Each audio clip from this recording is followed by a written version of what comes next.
Next जो topic है वो है सिंथेटिक रबर। सिंथेटिक रबर से हमने बताया था रबर हमारे दो टाइप के होते हैं, एक तो नेचुरल रबर, दूसरा सिंथेटिक रबर। सिंथेटिक रबर एक प्रकार का वल्केनाइज्ड रबर ही होता है। वल्केनाइज्ड रबर, ये एक टाइप का वल्केनाइज्ड रबर ही होता है।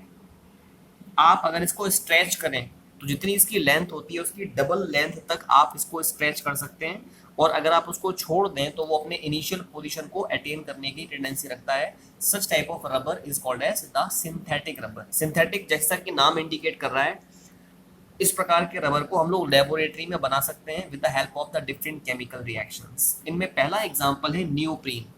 सिंथेटिक रबर का जो पहला एग्जांपल है, जो फर्स्ट एग्जांपल है, वो है नियोप्रीन। नियोप्रीन बनता कैसे है? एक कंपाउंड होता है क्लोरोप्रीन, इसका नाम एक और होता है 1 2 3 4 2 क्लोरो ब्यूटा 1 3 डाइईन। क्लोरोप्रीन का एक और नाम है, it is called as 2 chloro. Second position से तो क्लोरो अटैच है, ठीक है।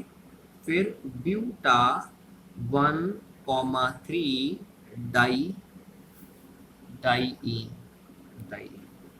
तो ये और क्लोरोप्रीन एक ही बात होती है। तो आपने क्या किया, आपने क्लोरोप्रीन के n मॉलिक्यूल्स लिए हैं, इसका कराया पॉलीमराइजेशन। व्हाट विल हैपन, ये वाला बॉन्ड यहाँ से टूट जाएगा और ये बॉन्ड यहाँ से टूटेगा।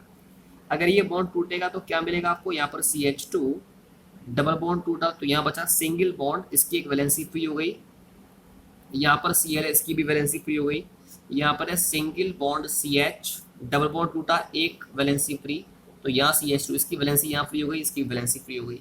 अब ये दोनों फ्री वैलेंसीज आपस में करेंगी कंबाइन और क्या बना देगी, डबल बॉन्ड। तो ये मॉलिक्यूल बन गया, क्योंकि यहाँ पर आपने n मॉलिक्यूल्स लिए थे तो इसका क्या मिल जाएगा, इसका होल n, इसके होल n मॉलिक्यूल्स यहाँ पर हमें मिल जाएंगे। तो आपने देखा क्लोरोप्रीन का जब हम कराते हैं polymerisation, it result into the formation of this compound called as neoprene. ये जो पॉलीमर बना है ना, इसी का नाम है नियोप्रीन। अब क्वेश्चन यहाँ पर ये इसका यूज क्या है। एक तो ये वेजिटेबल और मिनरल ऑयल को रजिस्ट करता है, it is resistant to vegetable as well as mineral oil. It is used in the manufacturing of gaskets, gasket की मैन्युफैक्चरिंग में यूज करते हैं इसको। जो शू हील्स होते हैं उनकी मैन्युफैक्चरिंग में यूज करते हैं, और स्टॉपर के बनाने में भी इसको यूज करते हैं। इसके बाद the second type of rubber is buna N. Buna N में दो कंपाउंड्स होते हैं, एक तो होता है ब्यूटा 1,3 डाइईन और दूसरा होता है एक्राइलो नाइट्राइल। ये एक्राइलो नाइट्राइल। तो आपने n मॉलिक्यूल्स तो लिए हैं ब्यूटा 1,3 डाइईन के, और n मॉलिक्यूल्स ही लिए हैं एक्राइलो नाइट्राइल के। तो क्या होगा, डबल बॉन्ड टूटेगा, ये बॉन्ड यहाँ से टूटेगा, ये वाला बॉन्ड यहाँ से टूटेगा, और ये वाला बॉन्ड भी यहाँ से टूट जाएगा। अब किस तरीके से ये कंबाइन करके मैं बात कर रहा हूँ। जब ये बॉन्ड यहाँ से टूट गया तो आपको मिल गया यहाँ पर CH2, ये बॉन्ड टूटा, इस CH2 की वैलेंसी फ्री, यहाँ CH, इसकी भी वैलेंसी फ्री। फिर यहाँ पर डबल बॉन्ड टूटा है तो यहाँ पर ये CH valency free, single bond CH2 और इसकी भी वैलेंसी फ्री। ये तो हुआ भाई, क्या हुआ, ये वाला बॉन्ड टूटा, इसकी वैलेंसी फ्री, इसकी वैलेंसी फ्री, दिखा दी। फिर ये बॉन्ड टूटा, इस कार्बन की वैलेंसी फ्री और इस कार्बन की वैलेंसी फ्री। और क्या करेंगे, देखिएगा यहाँ से ये वाला बॉन्ड टूटा है तो इस मॉलिक्यूल के लिए यहाँ पर आया ये CH2, सिंगल बॉन्ड बचा CH, यहाँ पर है ये CN, इसकी भी वैलेंसी फ्री हो गई और इसकी भी वैलेंसी फ्री हो गई। अब क्या होगा, ये फ्री वैलेंसी और ये फ्री वैलेंसी कंबाइन करेगी, यहाँ पर बॉन्ड आ जाएगा। ये वाली फ्री वैलेंसी और ये वाली फ्री वैलेंसी कंबाइन करेगी, यहाँ पर डबल बॉन्ड आ जाएगा, और क्या मिलेगा, इसका होल n। तो ये जो कंपाउंड मिला है ना, ये क्या है, ये ब्यूटा n ही है। ये सेम कंपाउंड है जो मैंने यहाँ पर ये रिप्रेजेंट किया है। तो आपने देखा, आपने यहाँ पर दो मॉलिक्यूल्स लिए, एक मॉलिक्यूल लिया ब्यूटा 1,3 डाइईन का, दूसरा एक्राइलो नाइट्राइल का, और उनका कराया copolymerization, then it result into Buna N. अब इसका यूज क्या होता है, इसको हम लोग ऑयल सील की मैन्युफैक्चरिंग में यूज करते हैं। जो ऑयल सील्स होते हैं उनकी मैन्युफैक्चरिंग में हम इसको यूज करते हैं। नेक्स्ट जो हम टॉपिक यहाँ पर डिस्कस करेंगे वो है बायोडिग्रेडेबल पॉलीमर्स। बायोडिग्रेडेबल पॉलीमर्स के बहुत सारे एग्जांपल्स होते हैं, जैसे पॉलीसैकेराइड है, पॉलीसैकेराइड्स में स्टार्च हो गया, सेलुलोज हो गया, प्रोटीन हो गया, न्यूक्लिक एसिड्स हो गए, ये सारे के सारे बायोडिग्रेडेबल पॉलीमर्स होते हैं। क्या होते हैं बायोडिग्रेडेबल पॉलीमर्स? ऐसे पॉलीमर्स जिनका डिग्रेडेशन हो सकता है बाय द एंजाइमेटिक एक्शन और बाय द ऑक्सीडेशन। दूसरे शब्दों में हम ये भी कह सकते हैं ऐसे पॉलीमर जिनको हम लोग डिग्रेड कर सकते हैं with the help of the different micro organisms, such type of polymers are called as biodegradable polymers. तो ये तो बायोडिग्रेडेबल नेचुरल पॉलीमर्स हो गए, पॉलीसेकेराइड्स, प्रोटीन्स और न्यूक्लिक एसिड्स। इसके अलावा एलिफेटिक पॉलीएस्टर्स और पॉलीएमाइड्स जो होते हैं ना, वो आपके सिंथेटिक बायोडिग्रेडेबल पॉलीमर्स होते हैं। तो एलिफेटिक पॉलीएस्टर्स में मैं एक एग्जांपल लूंगा, वो है पॉली बीटा हाइड्रोक्सी ब्यूटाइरेट को एंजाइम बीटा हाइड्रोक्सी वेलरेट, इसको शॉर्ट में कहते हैं PHBV। अब ये बनता कैसे है PHBV, यानी पॉली बीटा हाइड्रोक्सी ब्यूटाइरेट को एंजाइम बीटा हाइड्रोक्सी वेलरेट कैसे बनेगा? इसमें हम दो मोनोमर्स लेंगे, एक होगा 3 hydroxy butanoic acid, 1 2 3 4 carbon containing acid है, और तीसरे पोजीशन से OH अटैच है, नाम हो गया 3 हाइड्रोक्सी ब्यूटेनोइक एसिड। दूसरा मॉलिक्यूल लिया हमने 3 हाइड्रोक्सी पेंटेनोइक एसिड, अब 5 कार्बन लिए, 1 2 3 4 5 कार्बन कंटेनिंग एसिड हो गया, तीसरे पोजीशन से OH अटैच है। जब आप इसका कराएंगे polymerisation, see students what will happen, ये जो आपका कार्बोक्सिलिक एसिड है इसका OH हटेगा और इधर से क्या हटेगा, H हट गया। मैंने क्या बताया था, ये जो COOH है इसका तो हटेगा क्या, OH, यहाँ से OH हटाओ, ये एल्कोहलिक ग्रुप है इसका H हट जाएगा। तो जब इसका H हटा तो इसकी वैलेंसी फ्री हो गई, ऑक्सीजन की फ्री वैलेंसी, इससे अटैच है CH, CH से CH3 अटैच है, फिर क्या है CH2, फिर क्या है CO, OH हटा, H हटा, ये CO इस ऑक्सीजन से अटैच हो जाएगा, फिर इस ऑक्सीजन से CH अटैच है, इस CH से CH2 CH3 अटैच है, फिर इससे अटैच है CH2, इससे अटैच है CO और इसकी वैलेंसी फ्री और होल N। जो ये कंपाउंड मिला है, जो पॉलीमर मिला है, इसको बोलते हैं PHBV, यानी पॉली बीटा हाइड्रोक्सी ब्यूटाइरेट को एंजाइम बीटा हाइड्रोक्सी वेलरेट। एक और एग्जांपल हम लेते हैं, तो ये जो आपका पॉलीमर है ना, ये कैसा है, ये एलिफेटिक पॉलीएस्टर है, इसमें ये एस्टर लिंकेज पाया जा रहा है, ये पॉलीएस्टर है। अब मैं एक एलिफेटिक पॉलीएमाइड का भी एग्जांपल लेता हूँ। हमने दो मोनोमर्स लिए हैं, एक लिया ग्लाइसिन और दूसरा लिया एमाइनो कैप्रोइक एसिड।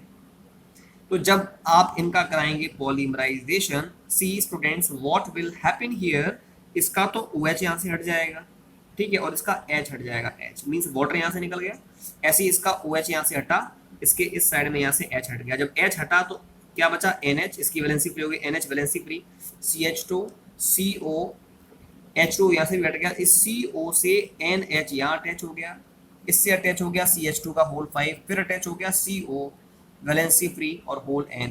जो ये कंपाउंड मिला है, जो पॉलीमर मिला है, इसका नाम होता है नायलॉन 2 नायलॉन 6, ठीक है। तो ये मैंने आपको इसके बारे में बताया। अब इसके बाद कुछ कॉमर्शियली इंपॉर्टेंट पॉलीमर्स हैं, उनके बारे में बात करते हैं। इनमें से पहला पॉलीमर है पॉलीप्रीन। पॉलीप्रीन क्या होता है, पॉलीप्रीन में जो मोनोमर होता है प्रोपीन। मैंने प्रोपीन को लिखा है CH3 CH double bond CH2। आपने इसका कराया polymerisation. Student see what will happen, यहाँ से ये वाला बॉन्ड टूटेगा, अगर ये वाला बॉन्ड टूटेगा तो हम यहाँ इसको ऐसे लिखते हैं CH3, इधर क्या हो गया CH सिंगल बॉन्ड CH2, ठीक है। जब ये बॉन्ड टूटा तो इसकी भी वैलेंसी फ्री हो गई और इसकी भी वैलेंसी फ्री हो गई, क्योंकि यहाँ पर हमने N मॉलिक्यूल्स लिए हैं, तो जब ये पॉलीमर बनेगा तो इसके होल N आपको मिल जाएगा। तो ये तो हमने बनाया है, ये जो कंपाउंड यहाँ पर बना है इसको बोलते हैं polypropene. It is use in the formation of carpet fibres. जो कारपेट होते हैं, कारपेट के फाइबर्स के फॉर्मेशन में यूज करते हैं। रोप्स, जो प्लास्टिक की रस्सी होती है, उसके फॉर्मेशन में इसको यूज करते हैं। प्लास्टिक के टॉयज, बोटल्स की मैन्युफैक्चरिंग में भी हम पॉलीप्रीन को यूज करते हैं। अब इसके बाद जो नेक्स्ट पॉलीमर है वो है पॉलीस्टाइरीन। ये स्टाइरीन इसमें मोनोमर होता है, स्टाइरीन का पॉलीमर है। इसमें भी स्टाइरीन का फॉर्मूला है C6H5CH डबल बॉन्ड CH2। जब हम इसका कराते हैं पॉलीमराइजेशन, इसमें से भी ये बॉन्ड टूट जाएगा। जब ये बॉन्ड यहाँ से टूटेगा तो क्या बचेगा, यहाँ CH सिंगल बॉन्ड CH2, इधर वैलेंसी फ्री और इधर भी वैलेंसी फ्री, इससे अटैच है C6H5, ठीक है। और इसके कितने मॉलिक्यूल अटैच हो जाएंगे, होल N। जो कंपाउंड बनाया है वो पॉलीस्टाइरीन है, सेम कंपाउंड है, आपने देखा। इसको हम लोग इंसुलेटर के फॉर्म में यूज करते हैं, रैपिंग मटेरियल के फॉर्म में यूज करेंगे पॉलीस्टाइरीन को, और टॉयज की मैन्युफैक्चरिंग में भी इसको यूज किया जाता है। Next one is polyvinyl chloride. Polyvinyl chloride यानी PVC में जो मोनोमर होता है वो होता है विनाइल क्लोराइड।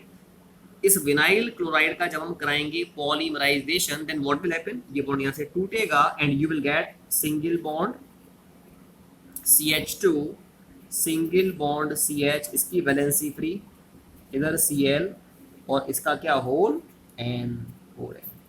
ये कंपाउंड आपको मिल गया, यही आपका पीवीसी है, पॉलीविनाइल क्लोराइड। इसको हम लोग रेनकोट की मैन्युफैक्चरिंग में यूज करते हैं, जो हैंड बैग्स होते हैं उनके बनाने में यूज करते हैं, वाटर की पाइप की मैन्युफैक्चरिंग में भी हम लोग इसको पीवीसी को यूज करते हैं। अब इसके बाद दो और पॉलीमर्स हैं, उनमें से एक है urea formaldehyde polymer. Urea formaldehyde polymer में क्या होगा, इसमें दो मोनोमर्स होंगे, एक तो यूरिया होगा और दूसरा फॉर्मेल्डिहाइड होगा। जब आप इसका कराएंगे ना पॉलीमराइजेशन, तो इसका H हटेगा, इसका H हटेगा और यहाँ से O हटेगा, मीन्स वाटर मॉलिक्यूल्स आपके एलिमिनेट होंगे। जब इसका H हटा तो यहाँ बचा आपका NH, ठीक, सिंगल बॉन्ड CO, क्या हुआ, इसका भी H हटा तो ये बचा NH, ठीक है। इसका O हटा तो यहाँ पर क्या बचा CH2, ठीक है, O हट गया तो वाटर मॉलिक्यूल निकल गए। इसका क्या मिल गया, whole N, because N molecules we are using.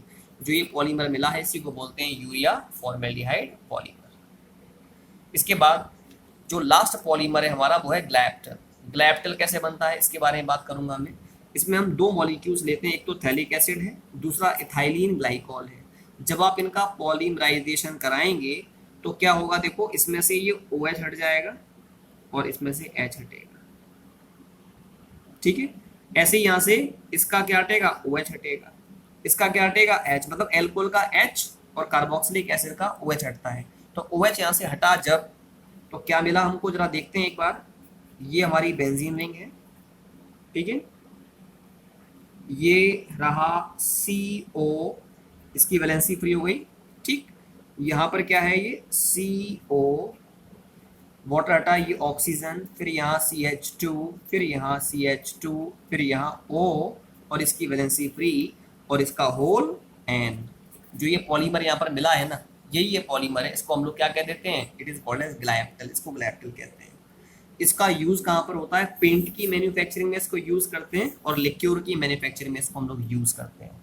तो कैसे बना है ये पॉलीमर, जो भी आपके कार्बोक्सिलिक ग्रुप्स हैं उसमें से तो OH हटाना है, इथाइलिन ग्लाइकोल में से H हमें हटाना है, then it result into the formation of glyptal. और इसके साथ ही साथ ये चैप्टर आपका कंप्लीट होता है।